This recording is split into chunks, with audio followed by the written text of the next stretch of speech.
Zazzafar sanarwa ta musamman dangane da ranar da za a dawo haska a shahararren shirin fim ɗin na Labarina.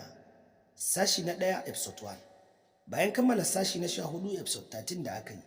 Babu shakka a yanzu haka masu sauraro sai ku gyara zama don jin mu ɗauke da zazzafar sanarwar wacce muke tafa da ita a yanzu haka. Wacce daraktan shirin fim ɗin Aminu Sera ya fito yayi, tare da ƙara ba masoya kallon shirin fim ɗin na Labarina haƙuri dangane da tafiya hutun tsawon lokaci da aka yi, tare da kawo wani zazzafan shiri mai suna Bakan Gizo. Tabbas kwarai da gaske babu shakka za ku ji cewa a yanzu haka dai daraktan shirin fim din Aminu Sera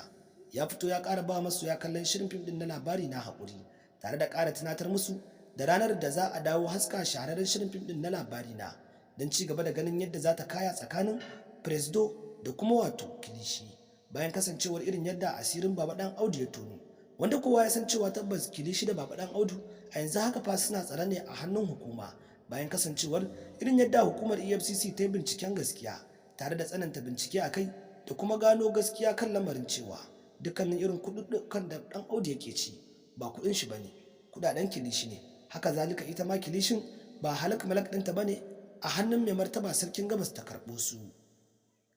Tabbas a yanzu haka masu sauraro sai ku gyara zama da biyo mu har zuwa ƙarshen wannan bidiyon, musamman ma idan har ka kasance kana kallon zazzafan shirin fim ɗin na Labarina. Yana da kyau ka tsaya ka saurari wannan zazzafar sanarwar wacce za mu kawo maka a yanzu haka tun daga farko har zuwa ƙarshe don jin yadda za ta kaya a cikin shirin fim ɗin na Labarina, sannan ku kuma ji ranar da za a dawo haska shirin fim ɗin. Sai dai amma kafin nan muna mai ƙara roƙonku idan wannan shine zuwanku na farko wannan shafin namu mai albarka, kafin ku wuce ku daure ku je ku danna mana alamar subscribing kamar haka, sannan ku danna ƙararrawar sanarwa. Domin ta haka ne za mu tabbatar da kuna samun dukkanin cikakkun labaranmu da kuma zafafan sharhinmu wayanda muke tafa da su da zarar mun dora. Tabbas kwarai da gaske bayan kasancewar irin yadda hukumar EFCC ta tsananta bincike akan Baba Dan Audu tare da kama shi, daga ƙarshe dai Balangada ta yanke hukunci tare da ɗaukan alƙawarin cewa tabbas ta rabu da Dan Audu sakamakon kasancewar irin yadda Agole ya shigar da ƙarar mahaifinsa Dan Audu, ko kuma in ce ya shigar da ƙarar mijin mahaifiyarsa wato Baba Dan Audu kotu. Hakan ne kuma yasa aka tsananta bincike tare da gurfanar da su a kotu shi da wato Kilishin Gabas don yanke musu hukunci kan irin laifin da suka aikata.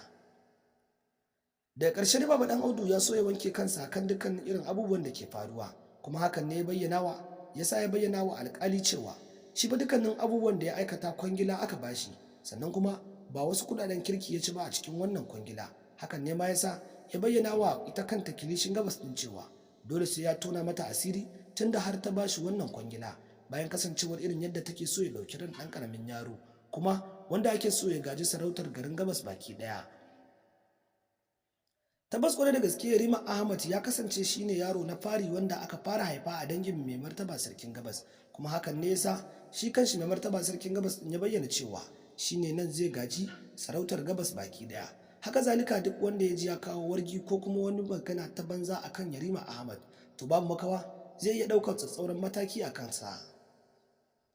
Wanda sai gashi daga ƙarshe dai Kilishi sanadiyar Yarima Ahmad bayan kasancewar irin yadda ta tsangwama wa Sumayya tare da bayyana mata cewa dole sai ta raba ta da raba gardama, kuma sai da ta yi hakan, wanda gashi dai daga ƙarshe tabbas ita ma Kilishi ta jefa kanta a cikin masifa da kuma tashin hankali, wanda kowa babban abin da yake jira a yanzu haka daga irin tsatsauran hukuncin da kotu za ta yanke wa Kilishi. Tabbas kwarai da gaske mutane da dama na ƙara tambayar cewa shin wayya suka ga an daina haska Amira a cikin shirin fim ɗin na Labarina, bayan kasancewar irin yadda Amira ta bayyana wa gaskiya tare da ɗaukan mataki dangane da irin abubuwan da suke faruwa. Tabbas masu sauraro wannan shine cikakken sharhin wanda muke tafa da shi a yanzu haka, tare da ƙara tunatar muku da sakin shirin fim ɗin na Labarina, wanda a yanzu haka mu da muke mai ƙara tunatar muku ku ci gaba da kasancewa da mu har zuwa bidiyo na gaba don ci gaba da samun cikakkun sharhinmu da kuma zafafan labarai da kuma zazzafan sanarwar wacce muke dauke da ita da zarar mun dora.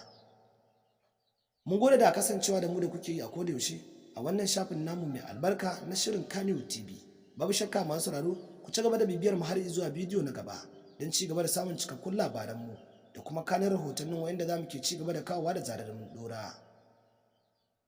Mun gode da kasancewa da mu da kuke yi a koda yaushe a wannan shafin namu mai albarka na shirin Kannywood TV. Tabbas masu sauraro idan har kuka biyo mu har zuwa bidiyo na gaba za ku ji mu dauke da zazzafan bidiyon sanarwar da daraktan shirin fim din Aminu Sera ya fito yi dangane da shahararren shirin fim din na Labarina.